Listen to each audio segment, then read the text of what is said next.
awkward. Today we're talking about being awkward.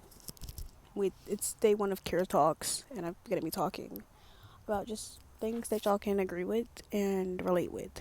Being awkward is probably like so normal now, but it was a time where like being awkward was like a sin. And so I'm gonna be talking about my experience of just being awkward. So it all started in middle school, sixth grade. I go to this new school. I'm from a very very country part of the town, and I moved to the city, and I still live in the city, but I moved to the city part. And I remember that my initial thing was like everybody looks the same. At this point my mom was dressing me, and mom started dressing me. Mom stopped like not gonna stop like caring for me, but she like let me be my own person in seventh grade. Like, as y'all know, I don't grow up. I didn't have social media. You probably don't know this, but I didn't have social media. I don't have TikTok. I didn't have Instagram. I didn't have Snapchat. I didn't have anything. So mom kind of let me be my own person when I hit seventh grade, and I decided I was gonna be the little awkwardest person ever. And the first thing where I initially became awkward was I had dyed my hair in sixth grade. I dyed my hair. I got all my piercings. I have two nose piercings. My ears. I have my doubles. I've gotten a lot of piercings. I've gotten into a lot of things very young because my mom allowed me, and she allowed me in seventh grade. So seventh grade. So sixth grade, I dyed my hair. I got a strong stripe. I still have a strong stripe. I recently dyed my hair back, meaning it's just I have a peekaboo where there's brown in the back, and then I have brown right here, and you can tell from my hair. But this is, yeah, yeah. So I dyed my hair that, and then seventh grade, I dyed my hair purple, blue, red, gold. Did I already say blue? I dyed my hair ton colors, and I would get joked by a lot of people. People would be so mean to me, and I was the only person ever being myself in really my school. I was in a very big city, and everyone dressed the same. In the beginning, sixth grade, I dressed the same, but I just had my hair dyed, so I didn't really get that bad of bullied. I did do things where they were just legit awkward. Like, whenever someone talks to me, my initial response is hello. Like my name's Kira. Like I'm doing an intro. So I became very awkward very young. I don't know why I was so awkward. I didn't have social media, so I think maybe that's why, but I just got really, really awkward. So, yeah, now we're going to talk about being awkward in high school.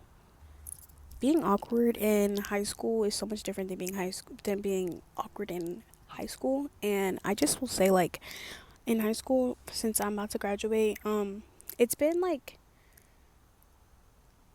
it's way more accepting of like people, maybe because I've known these people my whole life, that they just realize like, yeah, she's awkward, like that's how she is. But I got joked way less.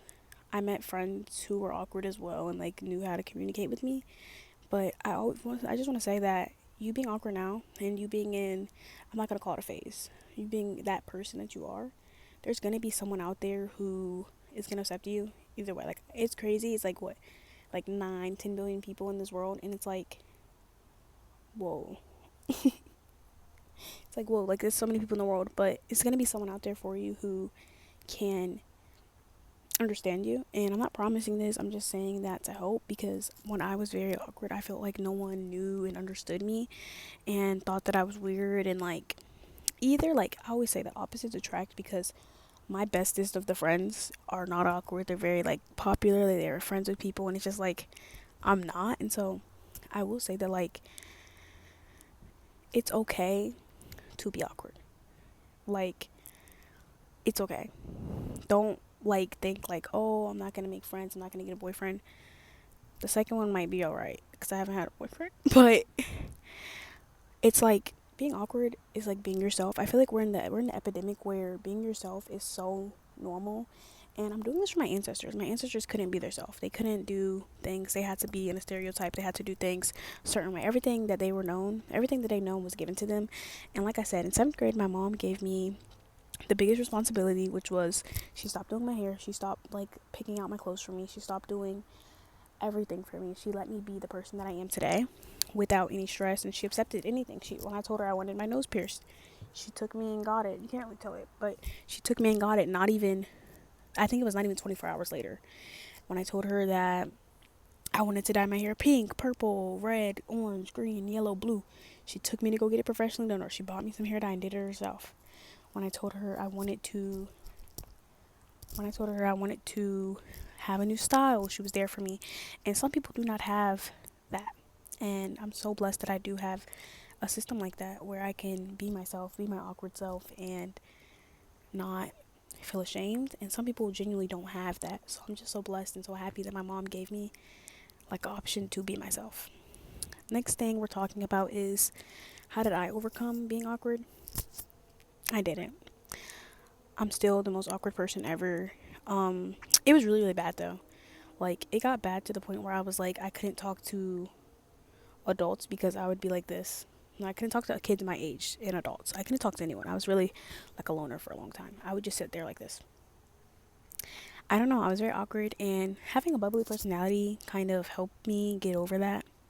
Like, I feel like when you're awkward, it's like, and so I just like added more to myself, and I love the color pink. I just always been the same way, and it's like there's no way to overcome things, and you just kind of have to be okay with that. Like, me being awkward was not a choice. I was born this way. I don't think I was born this way. I don't know why I'm this way. Maybe I should have been on social media at freaking 10 years old, and I probably wouldn't be this awkward. But we don't care, and I don't know, and I don't know, and I don't care. And I'm just so thankful. So, next question. I'm reading it like there's questions. I'm just trying to think. Next question. How can I how can you love your awkwardness self? Because I got to the place where I low key hated that I was that way. I hated that I couldn't be friends with kids my age because I didn't have anything to relate with, and I kind of hated it. And how I got over this was knowing that not everyone's going to be like you. Not everyone's going to understand how you feel. Not everyone's going to do this and that how you want to do it. And you kind of have to accept that, and you kind of have to realize that like your best friend might be a like a freaking preppy queen and like a school kid. Like, your best friend could be someone who looks nothing like you, is nothing like you, and accepts you. And I think that's what helped me the most, like overcome like not fitting in, being so awkward, and just like never fitting in. I've always been like, if I'm standing in a line of people right now, you would be able to tell who I was awkward, or just like, I don't look like everyone else. I don't dress like everyone else. I don't buy my clothes like everyone else. I like cool things. Like, look at these flip flops I got, guys. They're pink and they have little bows on them.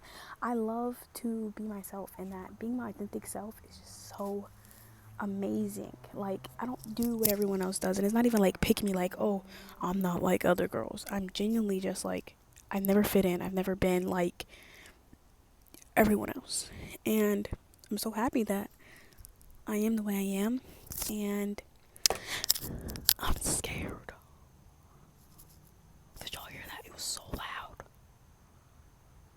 Okay guys, if you guys like this video, please hit that thumbs up button and subscribe. I will be doing more videos like this every week, so stay tuned. I have so many life stories that I want to talk about, and just, I have a platform and I would love to speak on it, and I'm just so excited to continue this channel, and I'm just so happy. So bye.